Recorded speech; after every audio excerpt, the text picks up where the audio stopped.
Good evening. Egyptian President Abdel Fattah el-Sisi has reaffirmed Egypt's steadfast support for Palestine on the International Day of Solidarity as Israeli closures continue in Salfit and Russia-Ukrainian negotiations advance following Geneva talks. Welcome to special coverage tackling the latest developments in the region and around the world.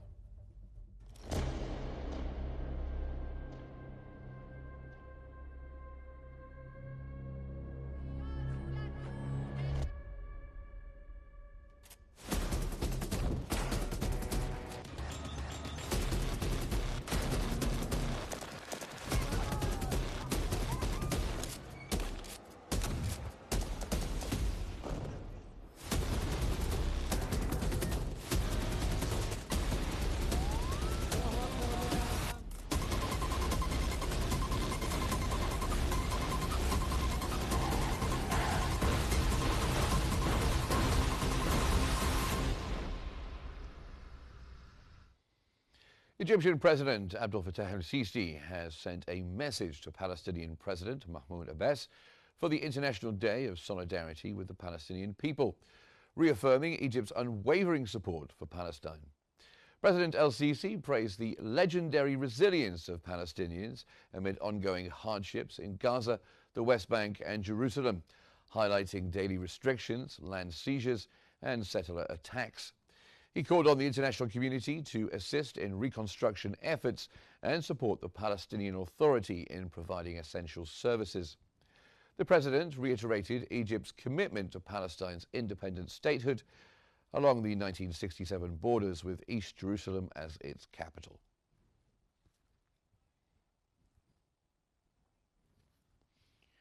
Israeli occupation forces have continued to close the entrances to the towns of Deir Balut, Rafat, al-Zawiya and others in Salfit province since Friday night.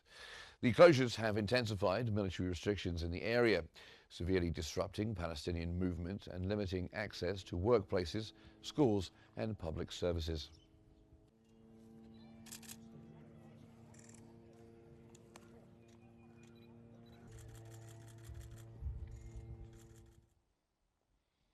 Israeli Prime Minister Benjamin Netanyahu has formally requested a presidential pardon in his long-running corruption case, saying the ongoing trial is undermining national cohesion and his ability to govern.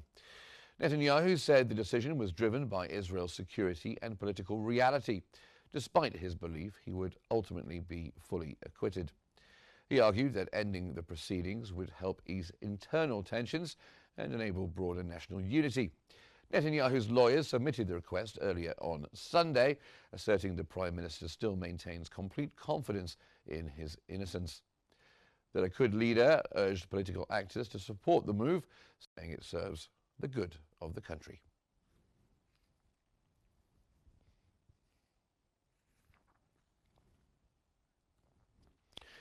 Now, our first guest is the international relations expert, Mohammed El-Yemeni.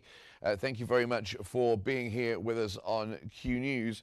So, Netanyahu is in pursuit of this presidential pardon and says it's for the good of the country. Is it for the good of the country or for the good of Netanyahu?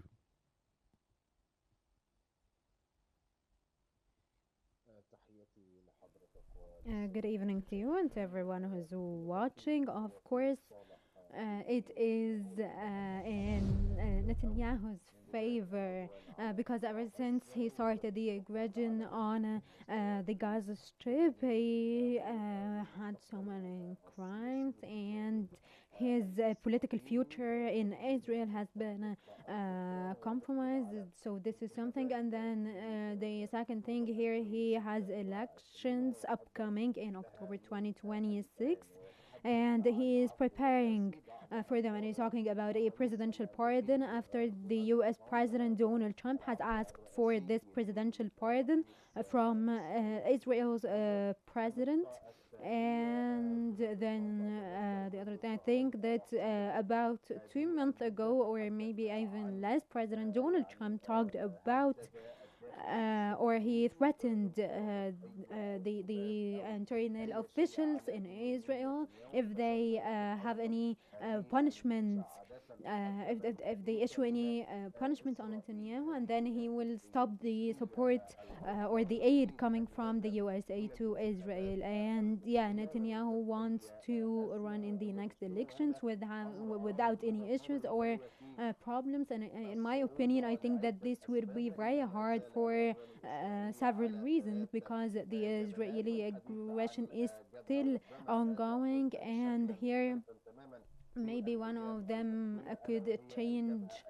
The things could change greatly in South Lebanon, and then the presidential pardon, if they listen to him, will they listen to him with U.S. pressure, or are things now different in some kind of way, and with some and they will hold Israel's Prime Minister Netanyahu accountable. And then number four, here presidential pardon needs some conditions, like they said, and are calling for something. So for 2 years now, did Netanyahu really put the Middle East in some kind of conflict tornado, or a continuing state of war? As you know, Israel has actually lost millions of dollars, and they have lost on so many levels, actually, with institutions and all the fields in Israel, and even people are leaving Israel to Europe now, and the numbers are very high. But Netanyahu still doesn't care about all of this, and he is keeping up with his occupation and keeping up with his policy and the Israeli vision, or the Israeli policy in the Middle East. And so, in my opinion, I think that this presidential pardon, if it was actually implemented in Israel, then the reason would be the USA, actually. They will be the ones supporting and putting pressure on Israel to get Netanyahu his presidential pardon. Yeah, so what should the opposition leader, Yair Lapid, do at this point? Should he be trying to put pressure on the president not to pardon the prime minister?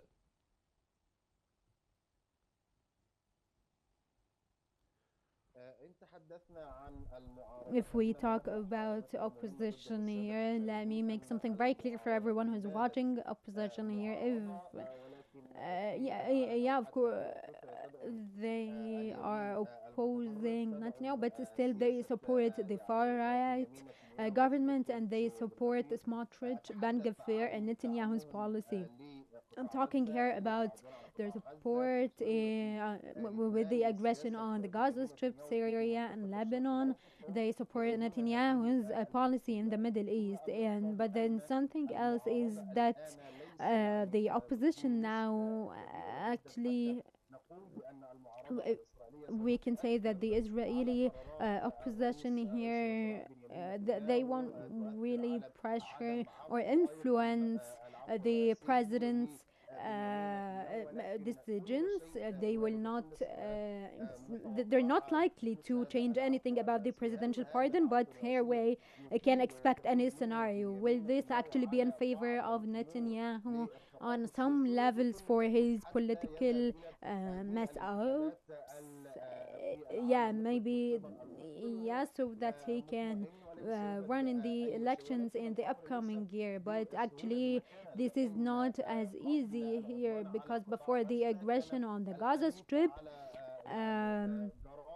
they were talking about crimes or corruption cases from Netanyahu, or with the green light from Netanyahu, like the war on the Gaza Strip.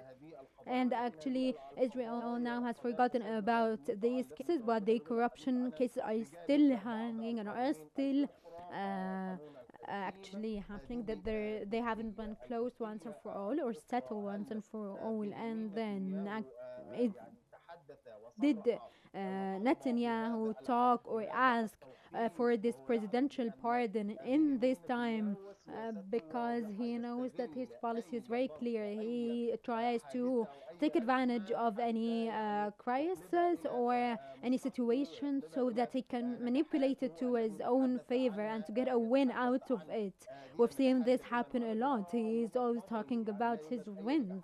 And so, in my opinion, I don't think that he's actually won anything. But the Israeli occupation forces have actually harmed the Middle East and drove the Middle East into a very dark tunnel here. And they had the support of the US. But here, since we're talking about Israel and internally, they have some very important things that have to do with the far right government and some of the parties. They're always and I want to say something very important here. When there were demonstrations in Israel, where there were hundreds of thousands of people, and of them were the families of the detainees, and they were against Netanyahu. But this didn't actually change anything about Netanyahu's policy or what he was doing, and so this means that he can do whatever he wants. And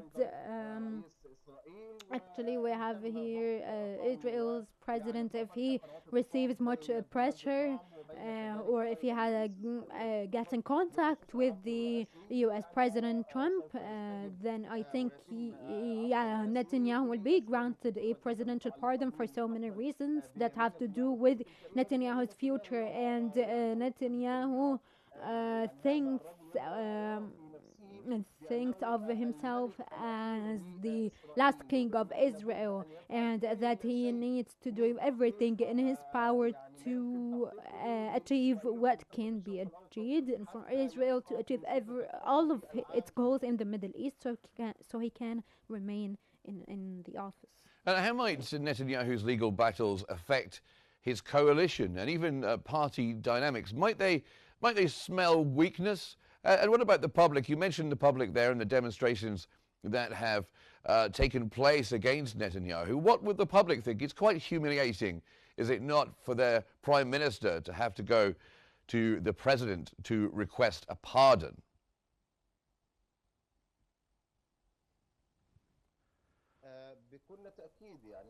Of course, the public are very angry about this, but as I said, the prime minister doesn't actually listen or take into account all of these things. And as I talked about the demonstration, we've seen demonstrations over the past year, and by the start of this year, and even before the Sharm el-Sheikh agreement that was signed by President Donald Trump and President Abdel Fattah al-Sisi. And then, so this is something. And then here, when the Prime Minister Netanyahu asks for something, this actually means that this man here isn't stupid like some people may claim.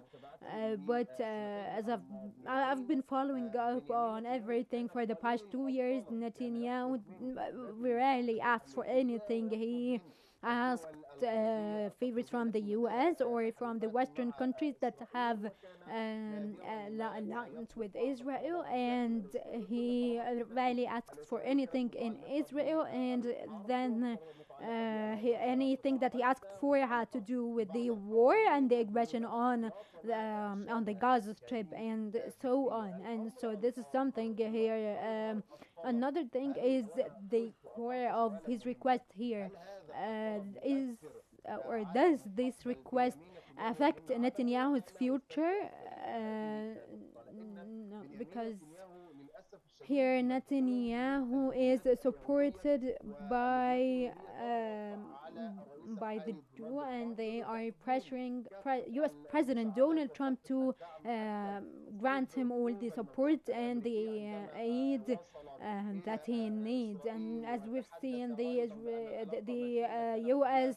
spokesperson arrived in Israel. They've talked about having very tight relationships, and that there were some conflict between President Donald Trump and Netanyahu. It is as if history is repeating itself, because this happened with Joe Biden also. And also the Ministry of Foreign Affairs as well. And so there's something here. And then another thing is that Ben Gvir, Netanyahu, and Smotrich are actually focusing and putting all their effort in the West Bank. I don't want to talk about so many things. So I don't want to talk. I'm talking here about the presidential pardon and what's happening in Israel and outside too, and what's happening in the Middle East, because Netanyahu thinks now that things are interlinked, and so he needs to do everything in his power to guarantee his future so that he can win the elections. He's basically campaigning in Israel because since the aggression on the Gaza Strip, he has been thinking of himself as the king, and we've seen him do this with lots of things like Hezbollah, and he's been attacking the officials of Hamas and Hezbollah, and so all of this, he's been campaigning all of these as wins, attacking Hezbollah and Hamas and other factions, and so it's as if he's talking on behalf of the Israeli president. What he's done over the past 2 years is benefits greater Israel. Is taking some parts of Lebanon and Syria, everything that happened in the Gaza Strip. That he achieved goals with this. With destruction of the infrastructure in Gaza, and that he can eradicate resistance in the Middle East. He is having incursions and annexing large lands in Syria, for example, and with everything that's happening in the Gaza Strip. And then we have action and reaction, everything that's happening in Yemen as well. And so he's campaigning or using all of these to make Israel think that these are wins and to get his presidential pardon. But if he actually gets that pardon, I think that this would actually be very important for Netanyahu's future. But as I've mentioned just before, this actually made the public very angry. Him in Tel Aviv and other cities in Israel. Well, Mohammed Al-Yemeni, thank you very much indeed for joining us. Great to have your thoughts, international relations expert. Thank you very much indeed. Now, the UN Agency for Palestinian Refugees, UNRWA, has called on Israel to allow unrestricted humanitarian access to Gaza, warning that the ongoing blockade is preventing vital supplies from reaching those in need. In a social media post, UNRWA said it is prepared to deliver shelter supplies for up to 1.3 million people. But as Israeli authorities continue to block the shipments, the agency stressed that its operations in Gaza must return to full capacity, including both the delivery of aid and the provision of essential services by UNRWA teams on the ground.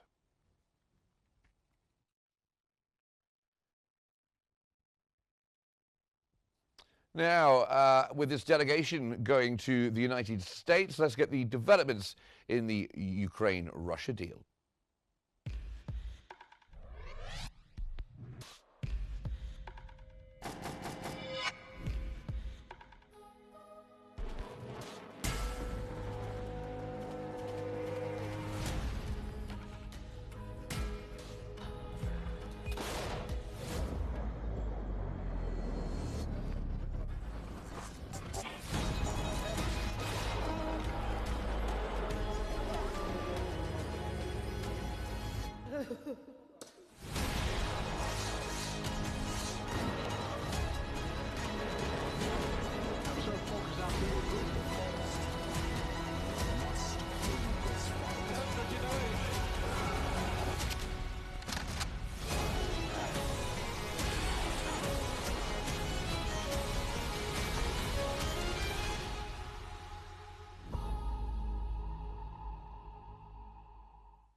The Kremlin has announced that it has received the key parameters of the plan agreed with Ukraine in Geneva, with discussions scheduled for next week.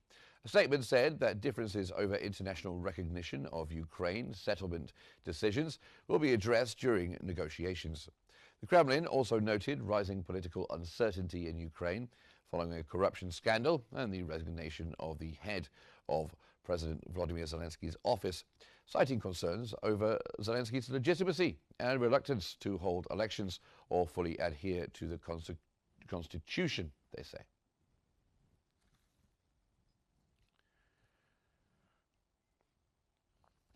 Ukrainian National Security and Defense Council Secretary Rustem Umerov announced the start of negotiations between the Ukrainian and US delegations. Umerov wrote on his Telegram channel that a meeting between the Ukrainian delegation and the American side on the necessary steps to achieve a just peace have already begun. He emphasized that this dialogue is currently taking place based on the directives of the Ukrainian President Volodymyr Zelensky and the developments achieved in Geneva.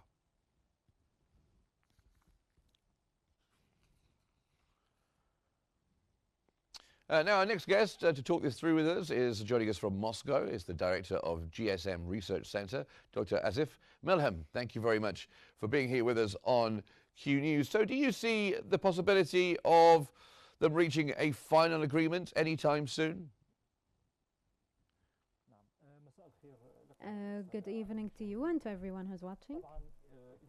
Yeah, of course, if we want to talk here from the field, the Ukrainian army is suffering actually, and so any delay in reaching an agreement between Russia and Ukraine, this actually could lead the country, could lead Ukraine to full-on chaos, especially now after all of these stories about corruption in Ukraine, about the officials in Ukraine, and so Armak leaving the position now. This shows that President Zelensky could actually lose control of the country. What does this mean? This actually means that Ukraine could, as I said, go into full-on chaos because there are conflicts between the officials in Ukraine and also in the field officials here when it comes to the conflict with Russia. And the US, Russia and Europe know this, and so this is why everyone is looking to get the least number possible of losses here. And so yes, we need they need to support the Ukrainian army, because if this doesn't happen, the Ukrainian army is going to fall completely. As you know, in 2022, Russia actually was ready to reach some kind of agreement, but after things have escalated, they've taken even more land, and so things are really complicated here. But in my opinion, everyone is negotiating and trying to put their conditions, USA, Europe and Russia, and everyone is trying to impose their conditions on the other side. But things are actually in Russia's court. The ball is in their court, and if this isn't resolved, we could have more chaos. And the President Donald Trump's plan here is actually it favors Russia. But as I said, if the amendments that they have proposed, if they aren't in the favor or don't comply with Russia's requests, they will not accept. And so this is not a final agreement yet. Yeah, we have Rubio and Witkoff and Kushner, the American delegation, with Umerov and the Ukrainian delegation meeting in Miami. What do you think is going on in those meeting rooms right now? And ultimately, will Trump be able to pressure Zelensky to agree to the deal?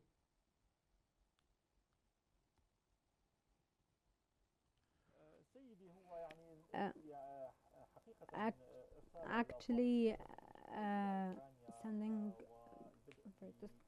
call to Ukraine and starting to expose the corruption cases, this means, or this shows that the USA is trying to pressure Ukraine, because the US is facing two options now. They get in the conflict directly, because any new arms given to Ukraine will be with a US green light, like the Tomahawk missiles. And so this means that Russia and the USA will come face to face, and so maybe the USA will try to prevent that. And so yes, they may put some pressure on Zelensky to accept any kind of peace, basically. And on the other hand, the USA and President Trump He is trying to, he really cares about the country's economy. He is trying to broaden investments, especially with the economic situation in the USA.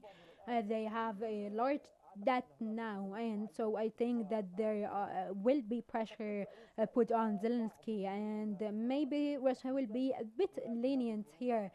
But I don't think that they will go all out with the leniency. They won't go as far as to compromise or to give up their conditions. And so yes, they have talked and said that they are ready to reach a ceasefire, but Ukraine needs to leave Zelensky. And so yes, Zelensky will be facing pressure, of course, but the Europeans will try to amend these pressures so as for Ukraine to look as they have failed and lost, because this also will put the Europeans in a new position, saying that they have supported this conflict from the very start. If you knew things are gonna turn out this way, then why did you support it from the start? So things, as I said, are very complicated. But in my opinion, I think that we will not reach a sustainable and full-on peace, because for a sustainable peace, we need the NATO, European Union, and Russia to agree on all levels. Well, it sounds like there's already been some of those conditions that you mentioned, Russian conditions, that have gone already. There was a 28-point plan, and now it seems like it's come down to a 19-point plan, or maybe a 22-point plan. What is your expectation regarding when Putin sees what terms they've come to in the United States with Ukraine? What do you think Putin's reaction is going to be to the American proposal? When it comes to Trump's plan,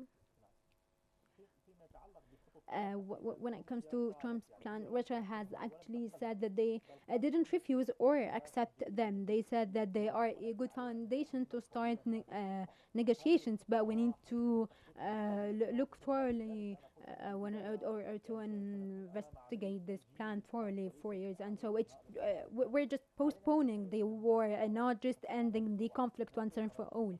We know that the NATO will be taking some decisions, the European Union as well, and so we need an agreement to prevent any aggressions from Russia, EU, and Ukraine. Some countries in the EU are actually they're looking forward for a war, and so also we need to see the possibility of getting Ukraine into NATO, and then also lifting the sanctions gradually. Okay, well, we should see what happens over the coming days and weeks. Dr. Asif Malham, thank you very much, Director of the GSM Research Center, joining us from Moscow. Thank you so much for joining us. As this hour closes, the stakes remain stark. The region and the world stands at a hinge point. Choices made now will shape lives and borders for years to come. That's all for now, but please do follow us on our social media platforms. You know where we are, at Qnews EGY. Stay with us. In Focus is on the way next.